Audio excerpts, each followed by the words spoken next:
As the COVID-19 pandemic continues to keep people at home, small businesses are struggling to keep afloat.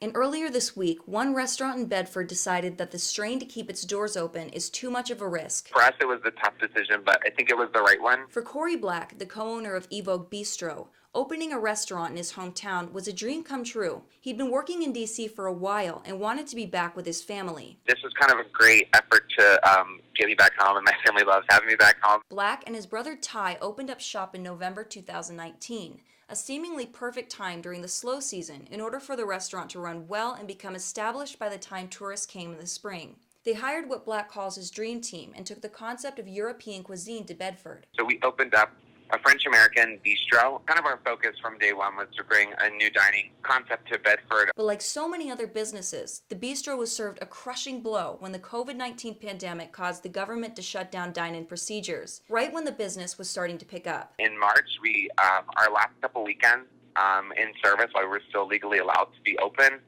were amazing. And unfortunately, the government programs dedicated to help fund small businesses doesn't apply to newer businesses like Evoke. When you're a small business that just opened in a small town like this, it's tough for them to kind of be like, oh, okay, we'll make our money back. So after much thought, the Blacks decided to close shop to avoid heavy debt. If a business isn't making money, you can't justify it as much as you would want to justify it. But Corey has decided to keep his head held high and remains positive during this experience, saying he's thankful for the opportunity and to just be back home. We don't want to focus on COVID or, blaming the government or blaming anybody. For us, it's just like we have our health, we just want the well-being of the community too. And he says he's surprised by the overwhelming support he's received. People have been super supportive and really amazing. The kind of overwhelming thing is like, what's your next step? As for Corey's next move, he says he's unsure of what will come, but he's not planning to reopen at this moment. Restaurants are a tough industry. 80% of restaurants will not come out of this. And if they do come out of it,